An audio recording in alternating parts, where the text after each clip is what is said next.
I absolutely love driving for dollars. I think that's the best way, one of the best ways Oh, to get uh, leads, because you can go and you can see the property and see, okay, this may really be a good one. okay. So I want to get into your journey of real estate investing. So how did you even get started in real estate investing?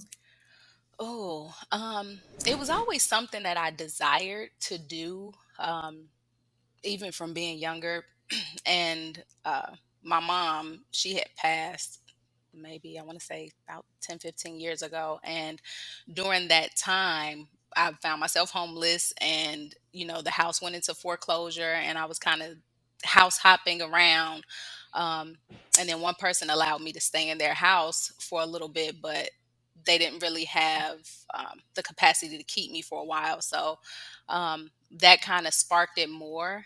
And but I didn't know what to do with that, so I just kind of left it be. And then I was working at a school, and they had real estate classes. So I was like, let me go and check this out and see what this is about. So it was a little continuing ed, real estate investing. And as I began to learn about it, I was like, you know what? I really do desire to pursue this. So I want to say within a year, I had started my business, got it official and legal, made it a LLC, and then didn't really do much with it because it was in the middle of COVID. So uh, Okay. so I was able to get it going and kind of doing some postcards here and there, but not a whole lot. And then last year, I really kind of hit the ground running. I had stopped working where I was working, and that's when I got my first deal. Oh my gosh. Well, one, I'm so sorry about your mother. Thank you. But that sounds like you have been through a journey and you have just like blossomed throughout it, because the fact that you're also starting your business in the pandemic's there. So what was the kind of the shift last year that you were like, okay, now I'm going. Right. um, we were getting ready to leave anyway. And so, I was praying about it and was like, okay, so when should I stop working here, and prayed. And God said in February. So I stopped in February, and then just went, full force. And I had linked up with another wholesaler that was in Missouri, and she told me about DealMachine. And so I was like, okay, I'll look into that. And she wasn't using it, but she had just told me about it. Well, I thank her. I would love for her to give us a try too. Yes, yes. But no, she wasn't using it. And so I was like, okay. So I looked it up, and I was like, oh. I said, well, definitely with the mailing, it made it a lot easier because I was doing the stamps and the direct marketing. And so it really wasn't getting much traction. But then I started with Deal Machine, and I want to say I started April or May, and then my first deal came in June. Wow, that's fast. Yes. Yes. Okay, tell us about it. How'd it go down? So it was in St. Joe, and at first I was kind of marketing in Kansas City, and again, you'll notice I am a woman of prayer and a woman of faith, and so I prayed, and I'm like, okay, Lord, where do I go? Where do I go to kind of market? And St. Joe was nowhere near on my radar. It's about an hour away from Kansas City. And so when they dropped in my spirit, I was like, St. Joseph? What's in St. Joseph? And so, I kind of was like, maybe. And then so my husband said something one day and was like, what about St. Joseph? He said, there's a lot of industrial stuff going on there. And I was just like, okay. So for like for about a month, I was going there every week, and it was pretty much an hour drive there, hour drive back. And I would Wow. just, yeah, and I would look at properties. I would write them down, and then I would also put some in Deal Machine. And then a gentleman called, well, actually, no, he filled out the form on my website, filled it out completely, and I contacted him. And he said, it was a probate house. His parents had passed away, and he was trying to fix it up, but it just began to be too much. And so he was ready to sell. So I went there, took pictures of the property. He had already done a little bit of work, but it still needed a lot, and the roof was messed up from raccoons. So took pictures of that, got it under contract, and went ahead and put it in circulation and was letting everyone know about it. And a guy in St. Joseph picked it up, and I on that deal I made, the gross was about 25,000 as Oh a my wholesale. gosh. As a wholesale, yeah. That's huge. Yes, yes. I mean, I I don't know what it's like in Kansas City in that area, but here in more metropolitan, like we only make like maybe 5 to 10, maybe. And when I was telling people that was my cut, they were like, "Really?" I was like, "Yeah, it really was." And this was, I didn't really know what I was doing, but I had kind of, had knew some things and had been studying, but I was just like, "Okay, Lord, what do I do?" Got the house under contract for 79, sold it, assigned the fee for 105, and then the end buyer sold it for 304. Whoa. Yeah, so he made a nice profit too. Yeah, I would feel very good about my assignment fee if I knew that that's what happened. Yeah, yeah, and that really was my intention, because I had kind of looked at the ARV and looked at what things were going for, and I was thinking, okay, even if he puts 100,000 in this, he still, will be able to make a nice profit. So yeah. Oh my gosh. Now, how did you said you didn't know what you were doing, No. but did you, what kind of resources then did you look to do, like finding your contract and things like that? More so for people now that are like, I don't know what I'm doing. Where do I even start? Yeah.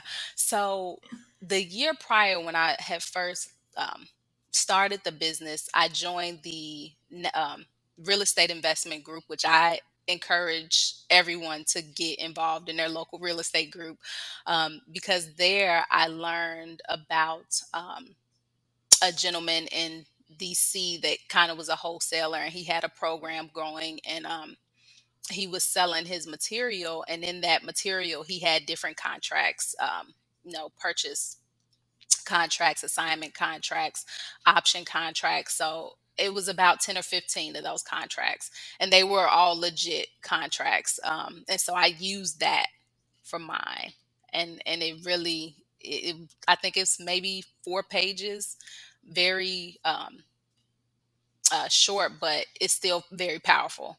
So I was able to use that. I'm sure with it being shorter too, it doesn't overwhelm the seller as much if you're having something that's not so, I can't understand the first words in this contract type of thing. Yeah, and that was the biggest thing too, because I was looking at some and I'm like, if I don't understand this, clearly nobody else is gonna want to sign this. They're gonna be like, let me get, a professional opinion, which on the contract it states if you don't understand, seek legal help. But it's still easy enough to read to where it says, okay, Right. this is what you're getting. Um, we're selling it as is, just the basic verbiage. So it was really great, and I learned a lot from that deal. I really Tell really us. Tell because us all the things that you learned. so after getting it under contract and getting the end buyer, the brother told me that it was just him and his sister that were legally able to sell the house. Well, after doing the title work, we learned that was not the case. Oh Lord. So he had um, two other siblings, one which was in prison for life, that all needed to sign off on this deal.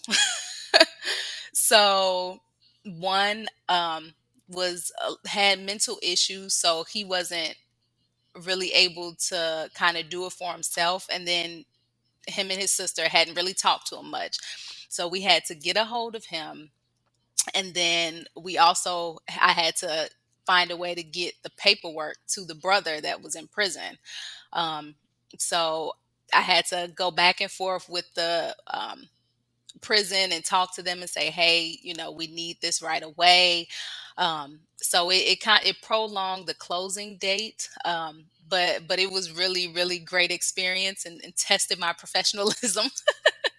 um, but we were able to get it. And then at the end, the sister was kind of getting antsy and was just like, well, I'm not going to sign if we can't do this. And I just, I told her, I said, listen, ma'am, I said, there's no way I can take this house from underneath you guys. That would be illegal and you could sue me. I said, you have the contract. I said, however, if you do not sign, there's no way you're going to get, the money that you seek from this, because all four of you need to sign. So she was really hung up on the fact that, they have a brother in prison, and what are they going to do with the money and X, Y, and Z. So I Oh, had to work that out as far as who was going to be in charge of his books. Was he going to do it? Were they going to do it? So it definitely was a journey, but I would not trade it. I was like, this is my first one, huh? I mean, man, might as well get that one out of the way and just clear the way for the ones where people are like, yes, and there's no heirs and you don't have to get anything signed. So, Right. okay, that's so I've encountered the someone being in prison before. How did you, I know you said you did a lot of back and forth. Did you actually have to physically go there, or were you able to just like send it them, get it signed, and like fax it over? No. So the title company was able to overnight it to them, because Okay. and it was during a pandemic, so they really weren't trying, unless you were on their list, they weren't going to let anybody go Oh, in right. anyway. So we were able to overnight it to the prison, and then I had to call the mail room to make sure they got it and if they could expedite it, and spoke with his counselor and everything. So we were able to get it done, and I want to say turnaround was maybe about 3 to 4 days Oh, on wow. it. Okay. Yeah. But man, that's a lot of legwork, even if it's not actually like going, but like checking in and going. And Mhm. honestly, like, did you have that concern of like, well, any of them could have just said no, I don't want to sell. No, I didn't. I didn't even give myself time to even consider that. I really didn't. That I was like, that's good. this is going to work. Like, God, you told me to go to St. Joe. You told me what to offer him. I said, so this is gonna work. But yeah. That is so true. Was the second one in St. Joe too? No, this one is actually here in Virginia. Ooh, Yeah, so it's in Portsmouth, and it's not a wholesale. I am actually holding the property. I'm gonna hold. Yes, congratulations. yes. Yep. So we're set to close in June. So we're working that out now, but it's all under contract. And this one was one from DealMachine. I was doing my driving for dollars. By the way, I love. I absolutely love driving for dollars. I think that's the best way, one of the best ways to Oh, get uh, leads, because you can go and you can see the property and see, okay, this may really be a good one. Um, but it's a older gentleman. He's tired of dealing with it. He's a landlord, and it does need okay. a bit of work. Um, so I was able to go in and negotiate the price with them and just let them know. Again, I prayed and was like, okay, Lord, what to offer him that would be good for him. And he took it. The first offer that I offered him, he took it and was just like, I understand the place needs some work. So it's under contract now. That is so exciting. You're already like building your portfolio. Like Yes. that's so amazing. Yeah. Is it a single family home? It is a single family Oh, detached. It's a 2 bedroom, 1 bath, and it's less than 1,000 square feet. But in Virginia, a place like that rents for about 1,200. I was just about to say if it's anything like what rent is here, you will be great on Yeah. it. Yes, yes. And so it's nice. It I has a backyard. So whoever, Oh, yes. perfect. And so now you're moving into having to learn about being a landlord now. Yeah. So, do you, what are you doing to prepare for that? I guess, like, where are you starting? Do you have another course you're doing, or still just kind of being in the real estate group there? Still being in the real estate group in Missouri and here, and I've also hired on a property manager. And so Oh, nice. my desire is to kind of learn how they do business and how they run their things, because eventually I desire to start my own real estate uh, management, property management company to where it'll all be in house. Yes. So I'm learning. I'm learning. I love that. And to go back to your driving for dollars, like why you like it, I feel like especially you're a great scenario of like you move to a whole new area. That also kind of helps you familiarize yourself with the neighborhoods Yes. and be It, able to talk a little bit more to it. yes, absolutely. When we first got here, we got here in July, and like the next month or so, I think I started driving for dollars just to get an idea of the area. And with Portsmouth, is so one, it's considered the seven cities area. So Portsmouth is the smallest of the seven cities. You have Chesapeake, Norfolk, Okay. all of those, but it's the smallest. But it's so diverse.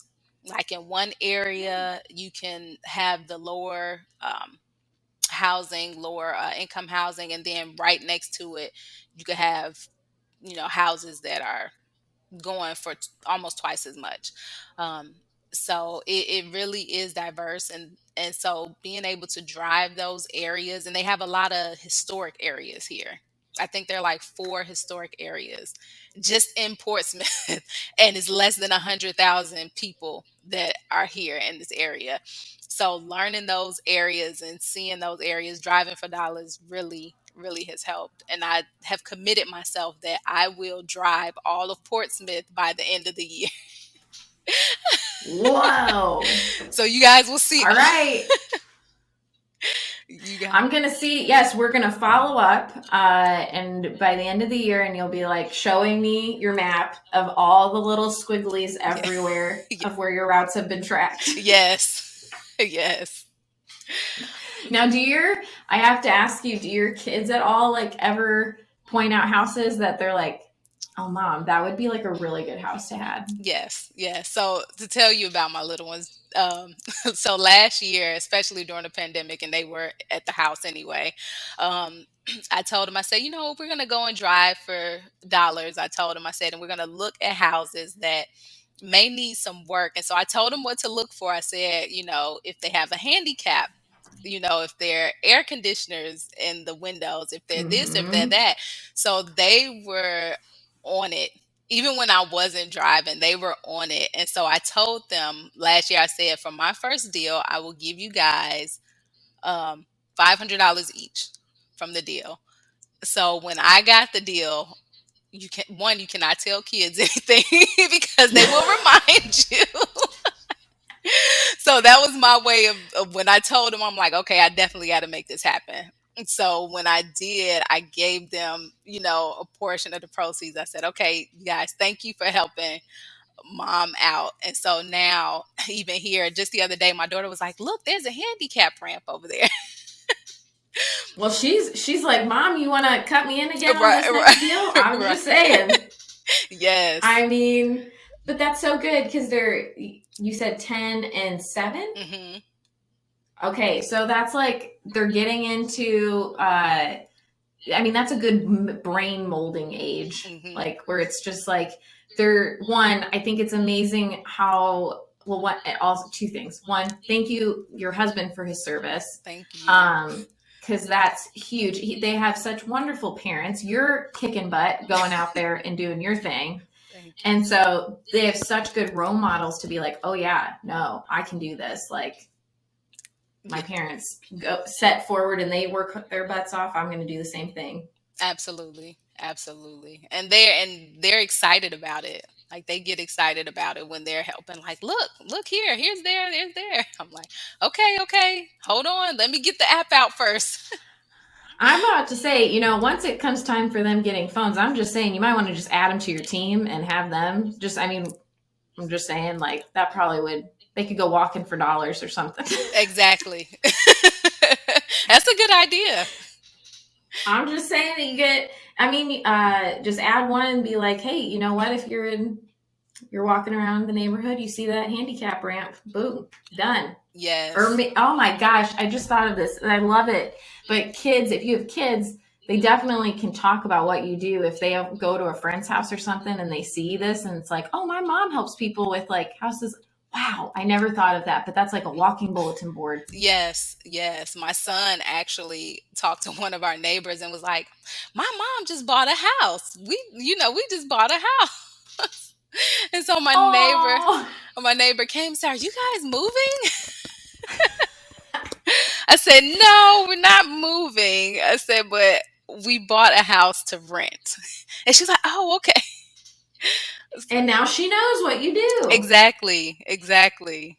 Oh my goodness. I love that. Look at that. A walking book. I don't know why it took me this long to realize that that's like kids are so good for that too. Because it's like, oh, what does your mom do? Mhm. My mom buys houses. Mhm. That da da da da da da da. Yes, yes. Look, so when you have your daughter, she'll be the main one.